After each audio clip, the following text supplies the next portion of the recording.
G'day and welcome to ReDriven, and welcome to our final episode of our Top 5 Track Car series. And we're talking cars over $100,000 here, so the heat has been turned up. Now, as we alluded to last week, at this price point, you're far better off buying an actual racing car or like a dedicated track car. But what if hypothetically that's not possible and you need this car to be, something of a daily driver as well as being a track day weapon? Well, look, before we get deep into this, so far in this series, we've been separating each place into like subcategories, like small front-wheel drive cars and larger rear-wheel drive cars. But at this price point, $100,000 and above, there aren't that many front-wheel drive cars, let alone ones that we'd recommend for the track.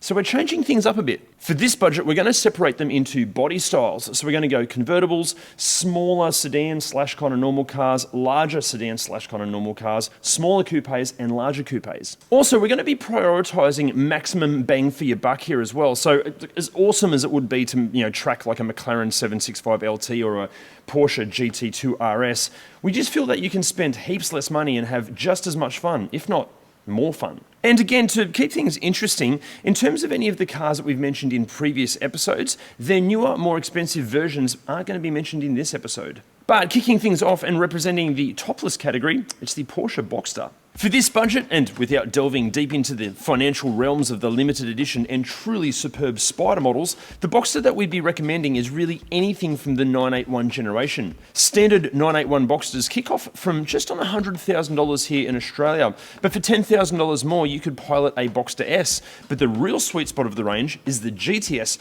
which currently kicks off from around about 130 grand. To many, the Boxster has always been like the Porsche that you buy when you can't really afford a Porsche, but just minutes behind the wheel will have you quickly forgetting those opinions. A superbly balanced chassis, brakes for days, a feel to the steering that just inspires confidence, all projected down the road or track by that iconic flat six. And fold that roof away and on-road the Boxster is a joy, but on track it's just completely addictive. Even to get a Boxster prepped for the track just requires some sticky rubber, maybe some track-specific brake pads and brake fluid, and you're pretty much good to go. Depending on where you're located or what track you're actually going to, you might need to look into the regulations surrounding rollover protection. But look, hopefully you'll be sweet to drop that top and hammer around the circuit to your heart's delight. But what if you can't get past the fact that it's a Boxster and you need your track day weapon to have a bit more street cred? Well, that's where our honourable mention comes in. It's the Audi R8. You're going to need at least $200,000 here, but what a car that buys you. Currently, for just over $200,000, you're going to be looking at first generation V8 engined R8 Spiders, but to land yourself in the full fat V10, you're going to require north of $230,000 here in Australia. But if you can find one, try to get yourself into an R8 Spider in GT spec. More power, less weight, and all the trick ancillary items that help focus the R8 to be an even more involving driving experience. But look, honestly, no matter what generation or variant of R8, it will take your breath away. And if anything goes wrong, it'll also take your money away. Now, moving into the smaller car category, this is an incredibly talented one and an incredibly practical one. It's the Audi RS4.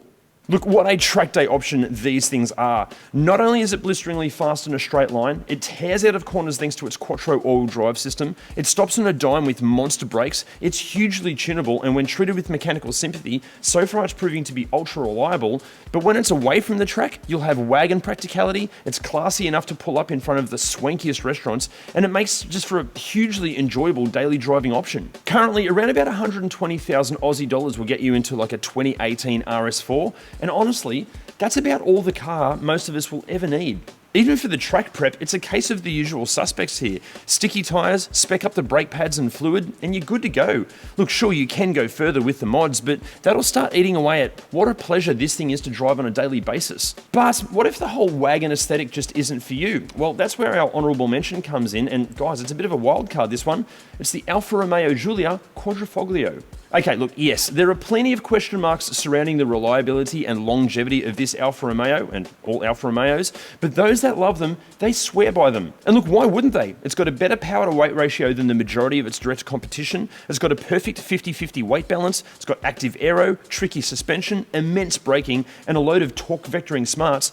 The Giulia Quadrifoglio, it even held the lap record at the Nürburgring for a saloon for quite some time. And even then, it's only really been beaten by far more hardcore hardcore vehicles. But look, before we get into our next category, if anyone out there has, look, honestly, an RS4 of any generation in a wagon or a Giulia Quadrifoglio and you live in Newcastle or Sydney or somewhere close, and you'd be happy for us to feature it here on ReDriven, can you let us know in the comments or go and message us on Instagram, because we would love to review one. Okay, next we're moving up a size to slightly larger cars, and winning by the smallest of margins, it's the BMW M5 Competition. Look, while you could save yourself a few $1,000s by opting for a non-competition F90 M5, cranking up that bank balance a little bit and dropping around 160,000 Aussie dollars on an F90 M5 comp, it's going to be worth it. Basically, the M5 Comp fits out this standard M5 with pretty much everything that's recommended for some track day fun. Stiffer and lower suspension, carbon ceramic brakes, and weight-saving practices that reduce the M5's centre of gravity. Also, the extra power certainly doesn't go astray either, but fit this thing with some track-specific tyres, and you'll wonder how such a big, practical car can defy physics in the way that this thing does. The fact that you can do this on track, while on road it's equally superb at being an understated, luxurious and supremely practical sedan, is just amazing. But it's not alone in this department, hence our honourable mention, the AMG E63S. The E63S is a beast of a car, an absolute sledgehammer on road and on track, and the only reason that the BMW beat the AMG by the smallest of margins was due to our experience on track with both cars. Look, the E63S is instantly enjoyable, while the M5, it takes a little bit more learning to get the best out of it, but this results in a more satisfying long-term experience. Plus, we've found that the M5 proves to be kinda on the consumables. As fast and engaging as the E63S is, it does have quite the appetite for tyres and brakes, which is something that our next car seems to be almost immune from. Our pick for small coupes is the Lotus Exige. Wait, hang on a sec. Shouldn't this be the Cayman GT4? Well, look, yes, the Cayman GT4 gets the nod as our honourable mention here, but the reason that the Lotus tops the Porsche for this category comes down to your wallet. A Cayman GT4 is going to set you back at least $200,000 here in Australia, while an Exige can be yours for $80,000 less. Plus, the Exige has a superior power to weight ratio. It's over 150 kilograms lighter, so it's going to be kinder to everything from the brakes and tyres to engine mounts and transmission parts. The mechanical components are predominantly Toyota, so the parts and labour should be relatively inexpensive. And look, while yes, the GT4 will be far easier to live with on a daily basis, the Exige is just an experience all of the time. Look, personally, with the GT4, I feel like Porsche just said, let's make AK Morris his perfect performance car, because I completely adore these things, and I honestly dream about owning one. But on track, the Exige's completely raw and visceral experience just has it taking out this category. Now guys, before we wrap up this series, the only way we can keep making videos like this is if you support us by hitting those like, subscribe and bell buttons. Honestly, doing that helps us out so much. Okay, finally, larger coupes. And look, there are so many worthy alternatives here, but our pick is the Nissan GTR. Just as the R35 GTR dominated the realms of how much bang you can get for your buck when it first landed back in 2009, the used market is proving to continue that tradition on. Okay, sure, at the upper spectrum of the R35 GTR universe, you're going to need to part with well over $600,000 to get yourself into a recent track-focused Nismo model, but at the far more realistic end of the market, plenty of R35s populate the $100,000 to $120,000 realm. Okay, yes, they won't have the hardware or the software of their more recent siblings, and hoping for a faultless history at this price point might be very optimistic, but as the aftermarket tuning scene has shown us for over a decade, how far you want to take an R35 in terms of power and just sheer ability comes down to your wallet and your levels of mental stability. We actually argue that a used $100,000 GTR with $20,000 worth of intelligent and quality modifications spent on it will dominate anything else at this price point. But more importantly, it will be hugely fun when doing it. The GTR gets accused of being basically a soulless four-wheeled PlayStation far too often, but get a properly set up GTR out on track, and if you're not completely consumed by its feedback and ability, well, this says more about your lack of driving ability than it does about the car. Look, they might no longer be the cool kid at the party these days, but rest assured, the Nissan GTR is still a phenomenal machine, and it even has a pretty decent boot and kind of sort of back seats. Now, in terms of honourable mentions, look, at this price point and for this category, there are so many. Obviously, we need to mention the plethora of Porsche 911 options, from base model 997 Carreras through to the GT3 RS and GT2 RS models, but even a cheap Porsche is expensive, let alone an expensive Porsche. Then you've got the dark horse of this group, the 2006 to 2018 Aston Martin V8 Vantage. Look, these things make for an awesome track car option. Old school approach to dynamics wrapped in a truly stunning body, but it does have a few question marks over its reliability. And again, maintenance and repair bills can get out of control.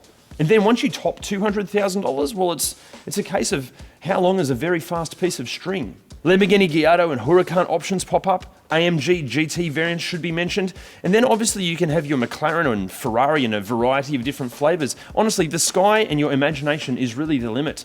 Money no object, my personal pick would definitely be a Honda NSXR.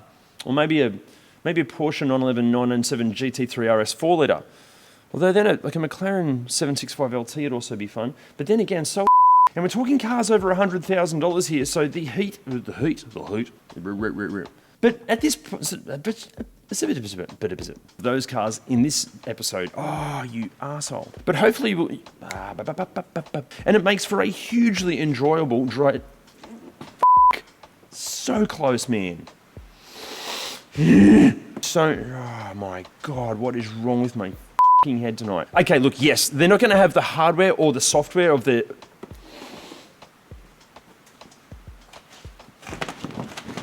Is this the worst one yet, Cal? I think it might be. Now, a question for you guys. All the money in the world, but only one car, but it has to be a daily driver and you have to be able to take it to the track. What would you buy? Let us know in the comments. See you next week.